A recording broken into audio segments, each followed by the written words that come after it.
The president recently tweeted out a pro-Trump video created by the irrepressible Mr. Som 3 Thing Wicked Twitter account here, YouTube channel here. It is, in my opinion, mesmerizing, slightly nausea-inducing, and brilliant. Some of the stats are off. Trump's approval rating is 51% in a single outlier poll. His average approval rating peaked at 45.5% the week he entered office and is mired in the low 40s. Outdated. The regulations repeal figure is from last year. Misleading. Crime was been dropping for decades before Trump took office, or missing altogether. No mention at all of the explosion of debt under Trump. But it hits all the bases for Trump's base, crowing about judges, economic growth, paid family leave, deporting illegal aliens, defunding Planned Parenthood, and record low unemployment rates for minorities and women. It's also funny. Watch carefully and you'll see the bull's balls sway gently in the section highlighting the Dow's rise, and it's hard not to read the lion logo that appears at the end as a shrewdly calculated "fuck you too." The rave-up music, which sounds like a great riff the old anarcho-pranksters KLF might have come up with, is hilariously overdramatic, which only adds to the trolling quotient. Take a look. Thank you for the support as we make America great again. pic.twitter.com/QKGWRMSGCF, Donald J. Trump at Real Donald Trump, August 28, 2019. Does watching this video push all your anti-Trump buttons? Does it make you sputter with rage? Does it make you ashamed that such a vulgarian is your president? If so, it's working almost certainly as intended. But here's a word to the wise: every time you gnash your teeth and rend your garments over what a disgusting, déclassé, embarrassing piece of protoplasm Donald Trump really is, you're making him stronger.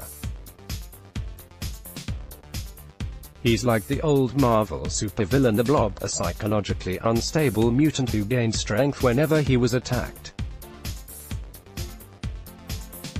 You're simply not going to beat Trump by talking about his inability to tie properly or insisting that he is an extinction-level event when it comes to liberal democracy and constitutional order. As Windsor Man notes in The Week, Trump supporters cite his personality, not his policies, as what they like most about him.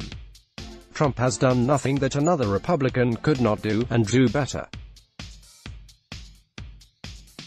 What distinguishes Trump from other Republicans is his behavior. Republican support for Trump is not about ideology or policy. It is psychological. In a related way, reasons Robbie Sove noted right after Trump's election, the billionaire in part won because leftist political correctness inspired a terrifying backlash. When you strip away Trump's personality, his demonstrated inability to spell or speak in polished phrases, and his general crudeness, his platform is not seriously different from the standard-issue Republican Party platform of income tax cuts, deregulation, and a never-mind attitude towards spending and deficits. He is unapologetic in waging a trade war, but George W. Bush levied tariffs on steel and timber during his time in the White House.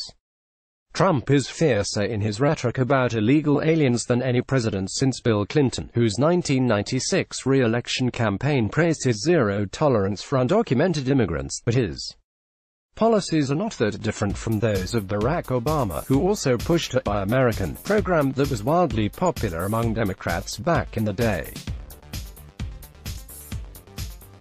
If you think immigration policy is going to be vastly different under, say, Bernie Sanders, who frets that too many poor people want to move here, or Joe Biden, who was supporter-in-chief Obama's vice president, you're focusing on the sizzle, not the steak. What should be shocking to people are the ways in which Trump deviates from worn-out GOP positions and embraces some Democratic policies too. He's been good on criminal justice reform, for instance, has spoken out against military adventurism, and was better than Hillary Clinton on ending marijuana prohibition. He has been more forward on school choice than any president, and he embraces paid family leave too. These are not all good things, in my view, and his negatives, especially on immigration and trade, are disturbing as hell.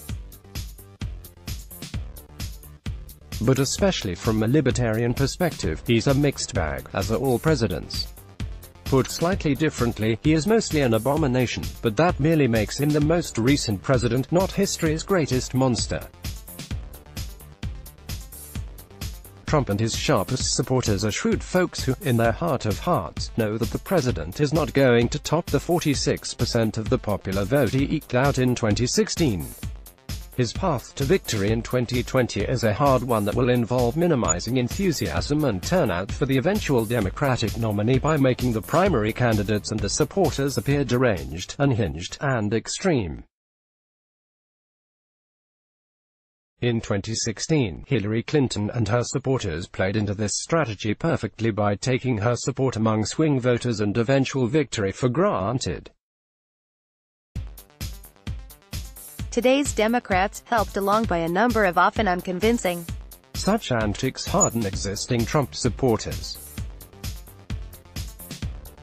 At the same time, each call to give away more free stuff and every charge of racism, Russian influence, and undermining of the American experiment lobbed against Trump will only alienate the 38% plurality of voters who identify as independent. Just 29% call themselves Republicans and only 27% cop to being Democrats.